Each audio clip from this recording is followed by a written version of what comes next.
Hi there, it's Sue here. I just wanted to make a quick video today to show you how I do how to make dairy kefir. So I'm using raw dairy on my keto and carnivore diet and making kefir with it. So I've made kefir in the past years ago and haven't done it for the last few years. So it was a bit of a new kind of learning curve again for me, but it's really easy, really easy. So I'm going to show you how to do this. So this kefir here has been fermenting on my bench for about 36 hours, I think.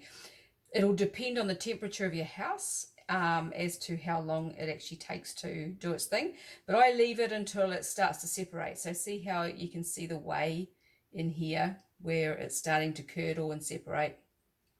So I leave it until it's like that before I actually strain it and add new milk to the kefir grains.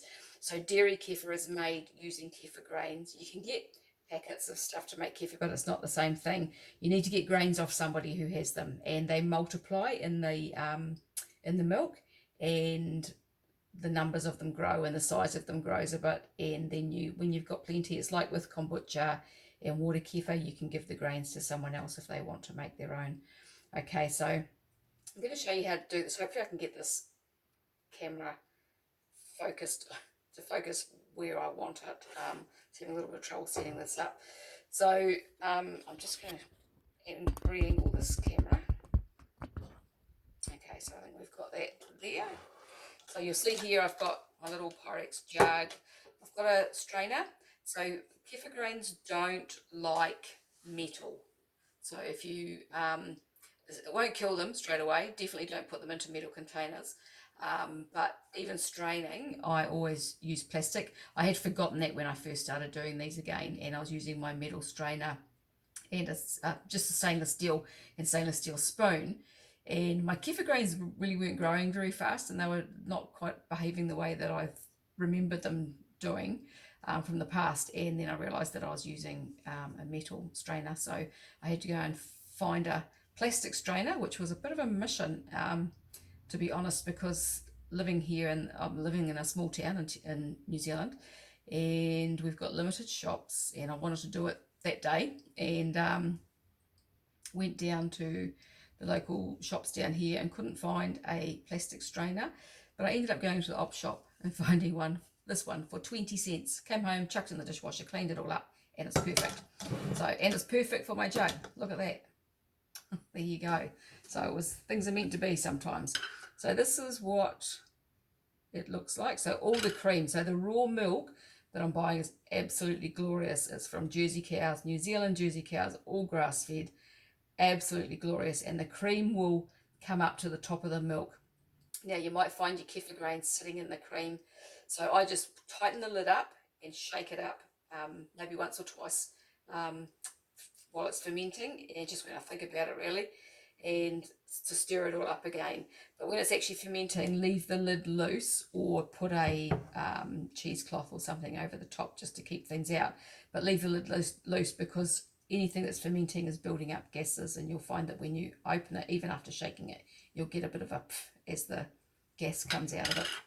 All right, so what I do is pour this. Now, because I'm filming this, it's going to make a big mess. You watch. I should have shaken it first. Hang on. Give it a shake first. Give that a shake. I don't know whether you could hear that on the video or not, but there's just a slight, like releasing gas from a fizzy drink bottle, sort of. All right, so it's kind of looking like cottage cheese coming out of here. And then what I do is stir this around and around, because it doesn't go through the sieve easily.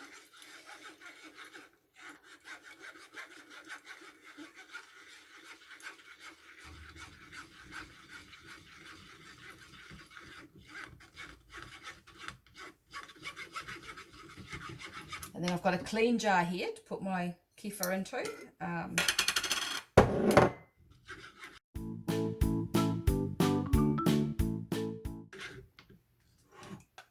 and when I've got a bit in there, what I'll do is I will just, because my jug's not quite big enough to do all of this, I haven't.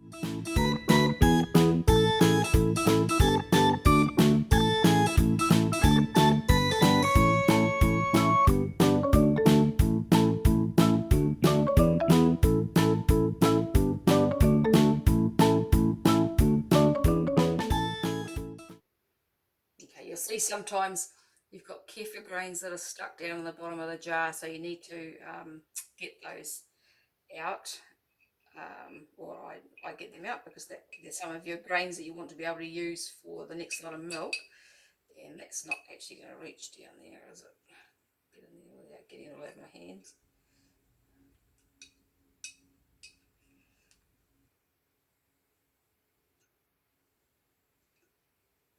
That's another reason for shaking the kefir up as you're making it, because those grains will settle down the bottom.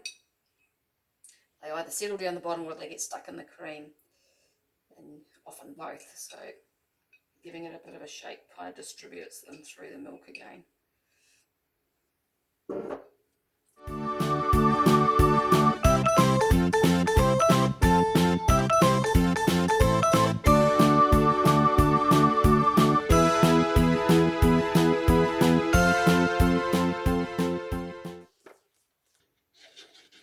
Only doing that because my jug's not big enough to hold the whole jar, so if you've got a bigger jug to do this on, then you probably won't have to do that. Depends on how much you make at a time as well, so I tend to use these jars which hold probably about 500 mils, I think, and I'll just do one of those every day, day and a half, and we use that.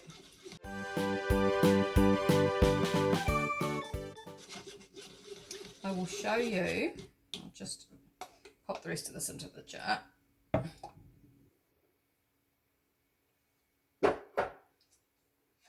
So in here, it looks kind of lumpy and creamy, and that is the kefir grains that are left. So you can see the lumps in there. If you wash those off, they actually kind of look like bits of cauliflower, and that is the kefir grains, and they're full of bacteria and probiotics that are really good for your gut. And so there's still a little bit more dripping out of there.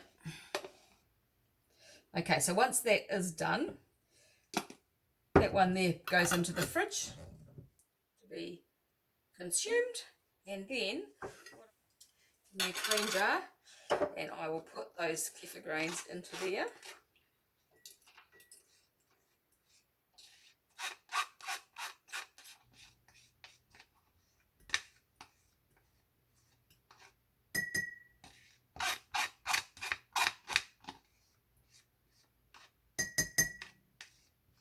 Try not to waste any.